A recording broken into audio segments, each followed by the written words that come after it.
Can you see it?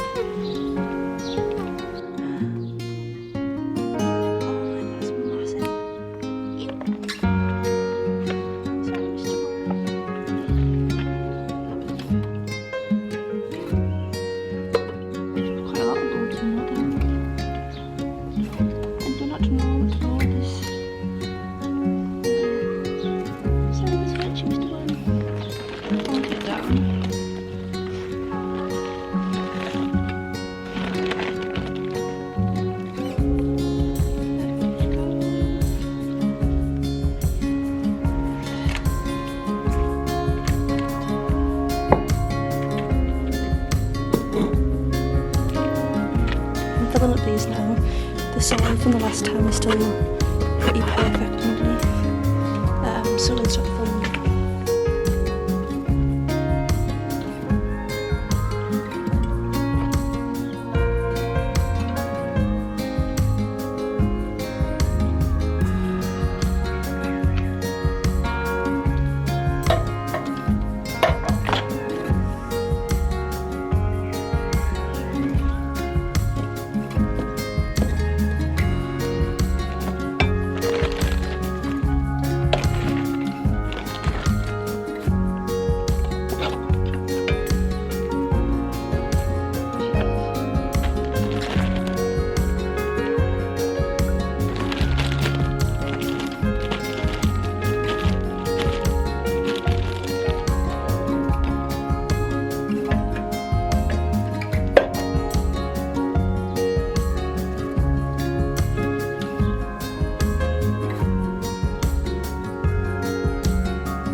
Okay, so this is what it currently looks like now. This isn't the stain, by the way, it's literally just a reflection. This is what it looks like now, so I've cleaned up all this. This is what I've got left to clean. This is obviously what I have cleaned. And I'm gonna go finish my skincare. So I've done the kitchen now. The rest of the half is my boyfriend's responsibility to do, because he's just like the rubbish, like the recycling and stuff like that. So he'll do that, and then I think next for me is I'm gonna nip to the pharmacy after I've done my skincare and stuff. Tidy up the living room. The living room isn't too bad. It's like nearly May now. I've still got like a lot of Easter eggs in here, so I want to like get them organised. I've got like a load of laundry that needs like putting away, like an absolute load. Like in our spare room, it's like a pile like this high. It's crazy. And yeah, just get everything tidy. Have my breakfast. Do some more tidying, have my lunch, go to the gym, and then yeah, because we're basically going to London this week, and one of the worst things you can do really is like leave your house really messy for when you come back, and it's not very fun at all. So I'll leave the kitchen for now, go finish getting ready, and then oh yeah, I've also got some gardening to do. I'm doing some bits of the garden, so I want to finish off that because we didn't have like a hanging basket when I was doing the rest of them. So what was I gonna say? So you know the little things that you get the flowers in, they're kind of like growing the roots out, and they're gonna be really hard to get out now. So I'm gonna do that today to get it done, and also just to like health and stuff. I'll give you like a garden update. We're also gonna be making some pizzas today in the barbecue, which is really fun.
I'm just having my lunch now to add some kind of realism sort of thing, realistic things. For my lunch I'm literally just having Heinz spaghetti and sausages from a can, because comfort food. So now I'm just going to watch a little bit of TV while I have my lunch, and then that second wash I put on, small wash, that'll be ready to go out about then. I've been tidying up the living room a little bit, and I'll do a bit more, and then I'll do the bathroom, and then it shouldn't be too long after that until it's time to go to the gym for a leg day. So it's like deadlifts, hip thrust, good morning, step ups, that's what I do.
I'm basically all done with the bathroom now. I'm just waiting to finish off the what's it called? The shower plug thing. I'm gonna let that sit in bleach for a little bit to clean it. That's basically it all done. Just need a hoover and mop in there and stuff. I'm basically boiling. Can you see how red my face is? So I'm just chilling for a minute now. I've got some electrolytes, a liquid IV, I've got some snacks. I'm just gonna get my energy back up and then I will head to the gym and I'll do the rest of the house and the gardening later if I have the energy. But I'm definitely gonna get an energy drink today because I really need that.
Get me because there's a lot going on in the gym and they've really set the pad, so the pad's like really hard now and I'm struggling with the gap between this and the back pad. There's not a lot of space, so I'm struggling with it a little bit because it's changed and you have to like put myself, it's a bit heavy to put all put on, so I might stop, unless it stops tripping again, I might stop doing my conventional hip thrust without the barbell and all that, so we'll just have to see. But yeah, I'm struggling now with this a little bit, to be honest.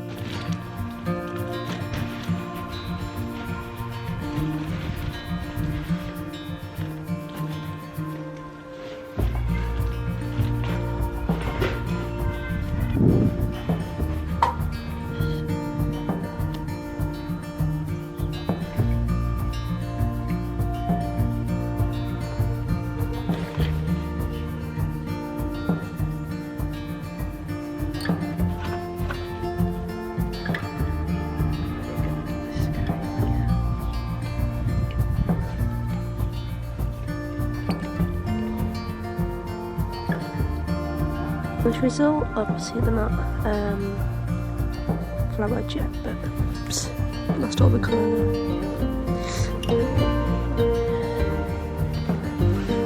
I've got this lovely bright flower here on these sides. Oopsie, here we are.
what you want. Got a face mask on now. Had it on for about an hour. So little. Aside from the fact that it's too small on my forehead, it's probably the best fitting one I've had so far. I did accidentally drop the, you know, the extra bit that you get around the eyes and the lips. I usually put them here, but probably the best fitting one I've had so far. Is it the one with like the salmon DNA and stuff? And then now I've managed to do most of my to-do list, so what I'm going to do now is I'm going to transfer all of the files, like video files from filming today, and put them on hard drives, and I can edit on the train while on to London. And then yeah, we're going to go see Devil Wears Prada, and I'm going to review it, and I'm very excited. So I will see you when I'm seeing it, or when we've done seeing it and I'm reviewing it. So I'll see you in a little bit. It's following us everywhere.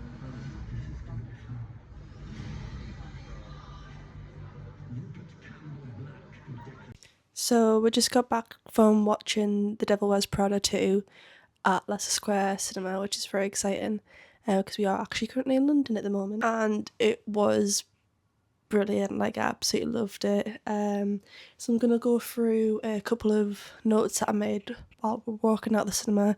So it was very fresh, very real reaction. So the first thing is, it didn't feel like a cash grab. It actually had a purpose to it. There was an actual storyline. There was things that had to be said. With the story, it wasn't just like a mundane sort of thing. Like, there was something to be told. It did feel authentic to the original. It was a good continuation of the story. The story actually made sense as to why there was a second one. I'm not going to go into detail in case I accidentally spoil something, but it did make sense. It wasn't just like a random catching up with the characters sort of thing. There was so many callbacks to the original movie. There was, in terms of dialogue, there was quite a few from Amanda Priestley, which was very, very entertaining, and there was quite a few laughs when them dialogue callbacks came in. The character development for Amanda Priestley was very prominent. Now, you don't see this for quite a while into the movie, but she does come to a realisation of maybe having wasted potential on some of her workers, let's just say. There was so many fashion designers and models in this, and I felt like my brain was getting ready to explode because it was trying to keep up with how many people were in it. I'm not going to spoil it because there's so many cool people, but if you like even have like an inkling on fashion, you'll be able to recognise quite a few famous faces. So if you do watch it, I'd keep your brain switched on because you're constantly going to be looking here, there, everywhere for people in the background, people they're talking to. There is quite a few obvious ones at the forefront of the cameos and stuff, but there's a lot of them in the background, so I would definitely keep an eye out for it. Because of the authenticity of it, it really did feel like a love letter to the fashion industry. I liked how, I think it's Vogue World it's called, that had like a catwalk thing. They had their like own version of that, which was really cool. There was also a cameo from a very famous person, which again I'm not going to say in case I spoil it with someone. Don't even want to think about how much money they spent on getting all these people to appear in this movie. I'm thinking maybe they must have filmed it at Milan Fashion Week or one of the fashion weeks, because the amount of background actors or fashion stuff like that they would have needed for this movie would be absolutely astronomical. So yeah, it would have had to be filmed there because the planning that would have went into that would be insane.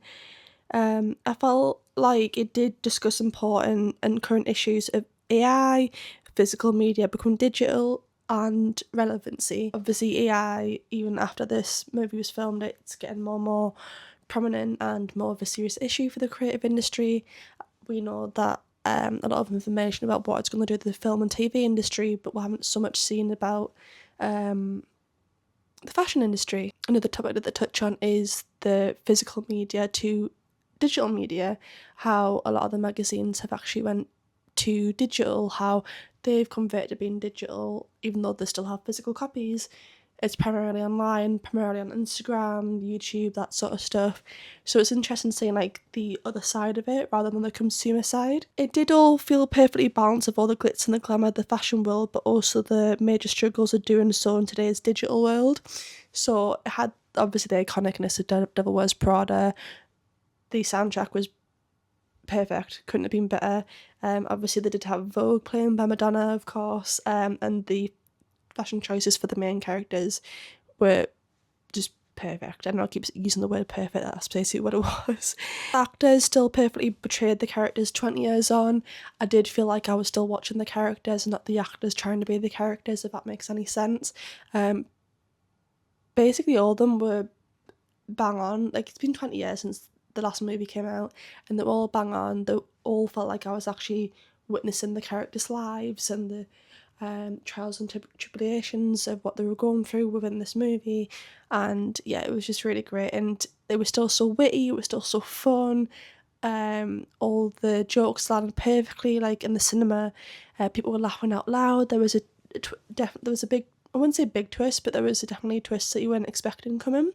And the gas that came from the audience, the view was a bit more dramatic because it was less a square on the day that the movie came out. But yeah, but no, I absolutely adored the movie. I was like smiling ear from ear watching it, because I don't think it could have been more perfect. What it was, like I say, it felt authentic. It felt like it was an actual decent continuation of the original. It didn't feel like a cash grab. There was an actual storyline. The acting was great. We felt like we were watching the characters. But out of 5, I would probably, right now, just after saying it, I would give it a 5, to be honest, because it did have the same exact vibes as the original one, which is really hard to portray because I feel like with 2000s movies and continuation of 2000s movies, they don't have the same energy, but this did. But while I'm editing, I might put in saying, once I've had time to digest watching it, I might put a different rating on. But yeah, for right now, I'll give it a 5 out of 5. But let's just see where that goes.